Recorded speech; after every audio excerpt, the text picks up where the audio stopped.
제 생애에서는 아주 드라마틱한 하루였고 아주 슬프고 비극적인 하루였다. 싫어하는 인생 공부 송희복의 서정시 비평.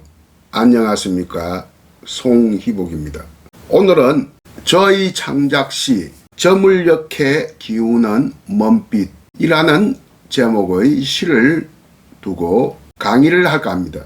일종의 자작시 해설이 되겠습니다. 먼저 오늘의 교재시 저물녘에 기우는 먼빛 전문을 들어보시겠습니다. 저물녘에 기우는 먼 빛. 송희복. 세상살이라는 게 뭐 가슴 저미는 일뿐이랴. 홍도와 흐드러진 어느 봄날에 먹겨온 일 하나쯤 왜 없겠는가. 그리움도 바짝 타들어가 둥긋한 구름처럼 정멸에 이르는 이 저물녘이면 느리게 기울어져 가는 운치러운 먼 빛. 잘 들어보셨습니까? 방금 시 낭독의 배경 영상은 지인의 부부가 전라북도 부안에서 촬영한 영상입니다. 일몰 동영상입니다. 이 일몰 동영상을 제공해 주신 지인 부부께 감사를 먼저 드리면서 오늘 시에 관해서 공부를 하겠습니다. 방금 낭독해 드린 시의 제목은 저물녘에 기우는 먼빛인데요. 이것은 제가 10년 전 2012년 시집의 표제시로 사용이 됐습니다. 그때 간행한 시집이 이런 시집입니다.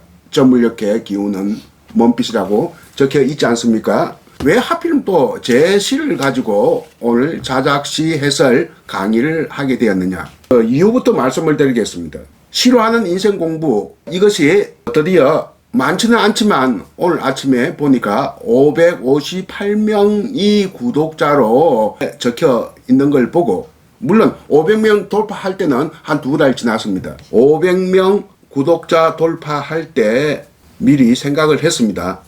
기념 강의를 해야겠다고. 특별한 기념 강의는 여러 가지 생각해 봤는데 일단 제 시를 강의하는 게 어떨까 하는 생각에 이르렀고요. 그래서 몇 달 지나서 제가 오늘 이렇게 제 시를 강의하는, 자작시를 해설하는 이 강의를 하게 된 것입니다.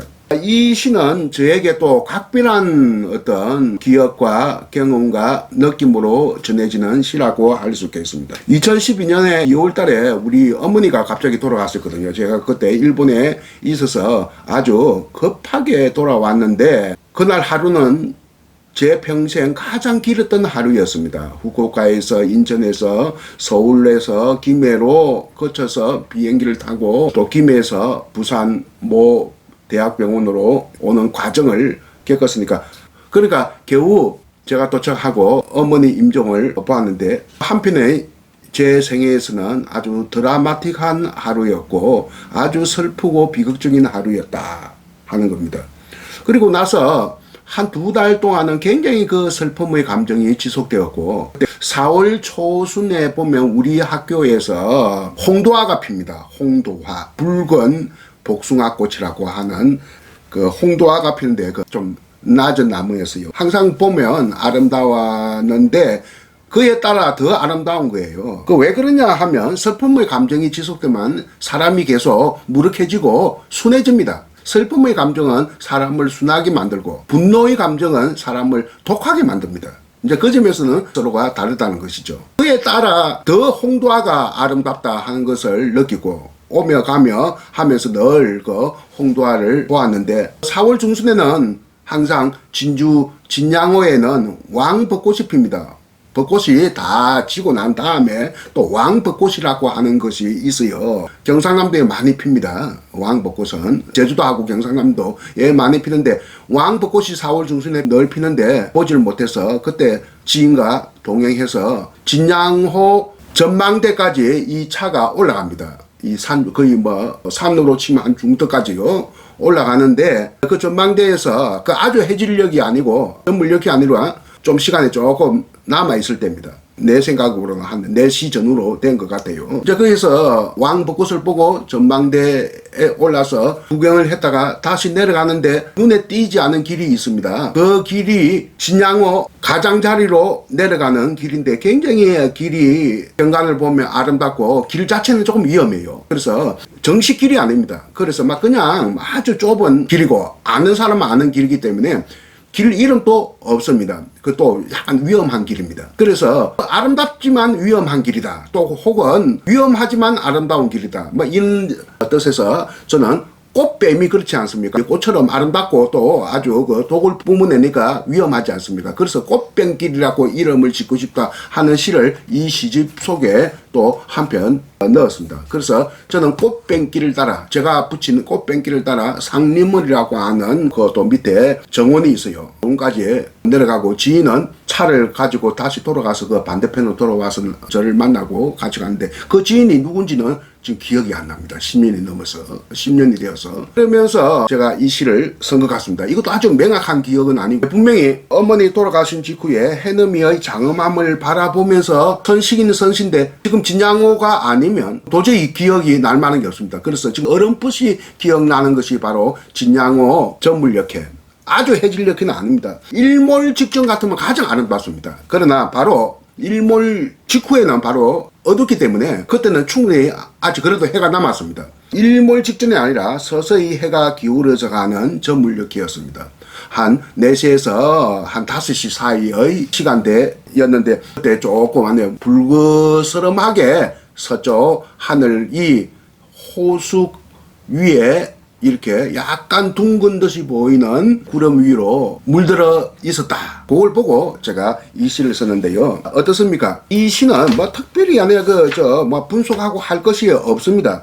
다만 시어 선택이 시인의 시어 선택, 시인이 바로 나 자신이죠. 시어 선택에 대해서 제가 말씀을 드리고 전체적으로 제가 또 이 시에 대한 해설을 하다가 덧붙임으로써 오늘 강의를 마칠까 하는데요. 제목부터 보겠습니다. 전물녘에 기우는 먼빛. 먼빛 하니까 제가 아는 한 또 지인이 이야기합니다. 시 전문 교수인데요. 왜 이 띄어쓰기를 안 했느냐? 멀리 있는 빛이 아니냐 하니까 아니라고 국어사전에 등재된 표제어라고. 먼빛은 국어사전에 있다. 먼하고 빛이 이렇게 뭡니까? 합성된 단어다, 낱말이다. 그런 이야기를 하니까 그러냐고 이야기를 했는데 사전적 풀이에 의하면 멀리서 언뜻 보이는 모양 뭐 이렇게 되어 있습니다. 멀리서 보이는 언뜻 보이는 모양인데 지금 이 모양은 해지는 모양입니다. 먼빛은 하나의 낱말이다, 단어다 이렇게 생각하면 되겠고요. 세상살이라는 게 뭐 가슴 저미는 일뿐이랴. 점이다 하는 것은 칼로 도려내듯이 아프게 하는 것을 점이다 라고 합니다. 가슴점이다. 주변에 안에 사랑하는 사람이 세상을 떠나면 참 가슴 점이는 일이라고 볼 수 있습니다.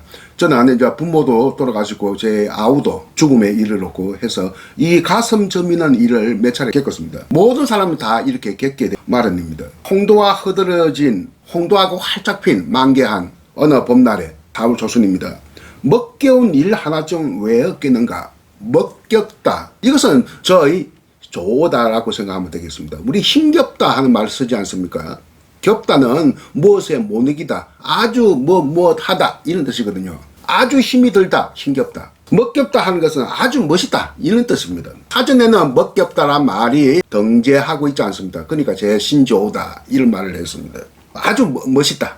먹겨운 일 하나쯤 왜 없겠는가? 있다 하는 이야기죠. 아무리 사람이 슬퍼도 뭐 좋은 일 하나 정도 자연 대상문을 바라보면서 아름다움을 느끼는 좋은 일 하나 정도는 있지 않겠느냐. 사람이 만날 불행하고 슬퍼하고 고독하고 이런 감정에는 빠질 수 없다는 이야기입니다. 인생이라는 것은 행불행이 이렇게 왔다 갔다 하는 거예요. 복불복. 복된가 복되지 않음이 이렇게 왔다 갔다 하는 거예요. 이 뭐 자동차 핸들 돌리듯이. 그리고 바짝이란 말이 나오죠. 그림도 바짝 타들어가. 바짝 하는 것은 한 가지 내가 문장을 제시하겠습니다. 여기에서 바짝은 1번, 2번, 3번 중에서 어디에 해당되겠는지 진행자가 한번 맞춰보세요. 1. 빨래가 바짝 말랐다. 2. 국물이 바짝 졸았다. 3. 생선이 바짝 타버렸다. 몇 번입니까? 빨래. 그러면 1번인데 틀렸습니다. 왜냐하면 그리움도 바짝 타 들어갔다고 했으니까 2번. 3번입니다. 생선이 바짝 타버렸다. 그래서 그리움의 감정이 오래 지속되면 사람의 마음을 소진시킨다 하는 것을 제가 이렇게 표현한 겁니다. 그리움도 바짝 타들어가. 그러니까 쫄아들어 버렸다. 말라버렸다. 타버렸다. 여기서는 타버렸다라고 되어 있으니까 바짝 타버렸다고 되어 있으니까 생선이 바짝 타버렸다 할 때의 예문에 해당된다고 하겠습니다. 그러나 서로 1번, 2번, 3번이 서로서로 비슷합니다. 어떤 점에서 소진되다, 또 뭡니까? 습기가 사라지다, 뭐 이런 뜻을 나타내니까 서로가 비슷비슷하다고 하겠죠. 둥긋한 이런 말도 국어사전에 나옵니다. 좀 둥근 듯하다. 아주 똑바르게 둥근 게 아니고 약간 둥그스름하다. 이것이 둥긋하다. 둥긋한 구름. 그러니까 타원행도 둥긋한 겁니다. 아주 똑바른 둥근이 아니고 원형이 아니고 우리가 내 캠퍼스를 가지고 돌리는 아주 딱 바르게 아니라 이렇게 둥근 듯이 보이는 것. 우주의 모습이 바로 타원행이라고 하지 않습니까? 그 노자가 그랬어요. 우주는 곡적전이라고 했어요. 석자로. 왜곡되면서 약간 이질러지면서 온전한 것이 우주다. 그러니까 타원형이다 이 말입니다. 둥긋하나 하면 타원형으로 보면 좋을 것 같아. 정멸에 일어난 이 점을 엮이면 이 정멸 이 시에서 유일한 한자어입니다. 그리고 관념어죠. 그리고 추상 개념입니다. 그러니까 주제하고 관련이 있다는 이야기입니다. 주제하고 관련이 있다. 글자 그대로 뜻은 정멸은 사라져 없어짐인데 대체로 불교에서 많이 쓰는 말입니다. 불교에서 정멸은 두 가지 뜻으로 씁니다. 첫째는 글자 그대로 사라져 없어지니까 죽음을 가리키는 말을 대신해서 쓰는 말로 쓰이고 그 사람이 사라져 없어졌다는 뜻이죠. 첫째는 죽음, 둘째는 깨달음입니다. 세계를 초월한 경지, 우리 눈앞에 보여지는 이 세계를 초월한 또 다른 어떤 세계, 초월의 경지. 그러니까 이거는 깨달음을 성취하지 않으면, 깨달음의 순간을 포착하지 않으면 우리가 알 수 없는 세계입니다. 정멸은 첫째는 죽음, 둘째는 깨달음. 그 여기에서도 죽음, 깨달음 뭐든지 해당된다 이렇게 볼 수 있겠습니다. 둥긋한 구름처럼 정멸에 일어난 이 점을 엮이면, 이 해지를 엮이면 마지막 연 봅시다. 느리게 기울어져 가는 운치로운 먼빛, 느리게 서서히 천천히 기울어져 가는 서쪽 호수 위로, 호수의 수면으로 이렇게 떨어져 가는 운치로운, 운치롭다 이 말도 사전에 있는 말입니다. 여러분 처음 듣죠? 참 저 모습이 운치가 있네. 운치란 말 있지 않습니까? 멋하고 비슷합니다. 아까 멋겹다 할 때 멋. 이 운치는 한자어입니다. 어근으로 저 루트고 뒤에 롭다는 우리말 접사, 전미사입니다. 그러니까 한자 어근과 우리말 전미사가 결합된 파생어다. 이런 말 참 좋은 말이죠. 그래서 표준국어 대사전을 제가 찾아봤습니다. 고상하고 우아한 느낌이 있다. 이것이 운치롭다입니다. 고상하고 우아한 느낌이 있는 먼빛. 그러니까 해질 무렵의 불그스름한 무슨 붉은 모양. 이것이 바로 먼빛입니다. 아까도 이야기했지만 먼빛은 독립된 하나의 단어로 인정을 받고 있습니다. 이 시를 보면 옛날에 우리 중국과 한국에서 많이 썼던 시가 있었죠. 한자로 썼던 시. 이것을 한시라고 했는데 뭐 옛날 선비들은 뭐 일기 쓰듯이 한시를 쓰시니까 얼마나 많이 남기겠습니까? 중국인들, 한국인들. 그러니까 중국인 못지않게 한국의, 그러니까 고려시대, 조선시대의 선비들의 한시 실력이 중국에까지도 알려질 정도로 우리 선조들은 한시의 창작 영역이 매우 뛰어났습니다. 이제 그것은 일본하고는 비교가 안 되죠. 일본은 또 중국어로부터 멀어져 있으니까, 또 바다라고 하는 이 뭐랄까 장벽이 있으니까 우리의 선비의 한시 실력은 종주국인 중국의 시인들에 못지않았다. 물론 200가 두보의 수준에는 미치지 못했습니다만 이 한시의 오랜 역사, 그러니까 방대한 그 창작의 총량, 이런 것을 또 고려해 보면 한시가 가지는 그 고유한 창작 간섭이라는 게 있어요. 간섭, 갈래. 그 중에 하나가 성경 후정이에요. 먼저 경치, 경관 이런 것을 제시하고 그 다음에 시인의 감정을 드러낸다. 자연 대상물을 먼저 묘사한 다음에 시인의 감정, 뭐 슬픈 감정, 기쁜 감정, 무슨 애절한 감정, 무슨 그 호연지기와 같은 이렇게 탁 트인 마음의 세계 이런 것을 드러내는 것을 성경 후정이라고 하는데 이 시는 어때요? 반대입니다. 거꾸로 되어 있습니다. 선정, 먼저 시인의 감정이 슬픔의 감정이 먼저 드러납니다. 그 다음에 후경, 선정, 후경입니다. 일반적인 한시 창작의 관례는 성경 후정인데 이 시는 거꾸로 성정, 시인의 감정을 먼저 드러낸 다음에 후경, 경치나 경관, 자연 대상물의 묘사를 안에 그저 보여주고 있다. 그런 점에서 서로 좀 다른 창작 간섭이다. 이렇게 보면 되겠습니다. 해지는 서쪽 풍경의 장관과 아름다움이 있기 전에 먼저 시인의 슬픔의 감정을 이렇게 제시해 놓고 그 시인의 슬픔의 감정을 자연 대상물의 장엄함, 장관, 아름다움 이런 것을 통해서 초월하고 극복하려고 하는 순서를 보이고 있다는 점에서 한시에서 보이는 성경 후정과 사뭇 다르다 하는 것을 말씀드리겠습니다. 그리고 또 시가 할 때 우리가 또 떠오르는 것이 뭡니까? 감정이입설인데요. 내가 여러 차례 감정이입에 대해서 말씀을 드렸습니다만 다시 한번 이야기하면 감정이입의 역사는 19세기 뭐 중후반부터 시작되었습니다. 그 지금 벌써 100년하고 수십 년 지난 가설이라고 할 수 있겠죠. 독일의 심리학파 학자들 중에서 미학자들이 제시한 일종의 가설이 감정이입설인데요. 문인이나 예술가가 자신의 감정을 자연 대상물에 이입함으로써 투사함으로써 인간과 자연 사이에 공감대를 형성하는 것. 또 그럼으로써 미의 개념적 조건이 성립한다는 것. 미학, 심리학, 정신분석학과 관련되는 용어인데 시나 예술은 인간의 감정들을 담는데요. 인간의 감정들 예컨대 이를테면 슬픔, 상실감, 허무의 심연, 우주의 부피와 같은 고독 등등을 치유하는 기능을 가진다고 합니다. 그래서 요즘 대학마다 무슨 예술 치유학이니 문학 치유학이니 이런 과도 설정된다고 하죠. 이런 점에서 볼 때 이 시는 즉 저물녘에 기우는 먼빛은 애도 반응의 시약이다. 한마디로 이렇게 결론을 낼 수 있다. 시약이라 하니까 이것은 시에 대한 연구 이런 뜻이 아니고 비유적 표현으로 사용을 했는데요. 시정신, 시적인 성향, 이 시가 가지고 있는 고유한 색깔 이런 뜻에서 사용한 비유적 표현입니다. 한 번 더 말합니다. 애도 반응의 시약이다. 이렇게 말할 수 있다 하는 것을 여러분에게 말씀을 드리고 10년 전에 발표된 제 시를 가지고 이렇게 구독자 500명 돌파 기념의 특별 강의를 했습니다. 그동안 구독자분들의 꾸준한 응원에 감사를 드리면서 오늘 수업을 여기서 마칠까 합니다. 감사합니다. 안녕히 계십시오.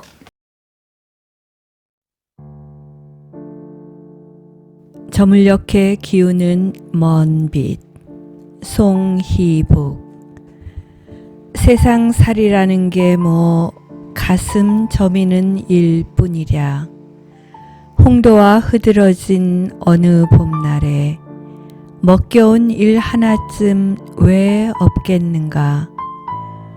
그리움도 바짝 타들어가 둥긋한 구름처럼 정멸에 이르는 이 저물녘이면 느리게 기울어져 가는 운치러운 먼 빛.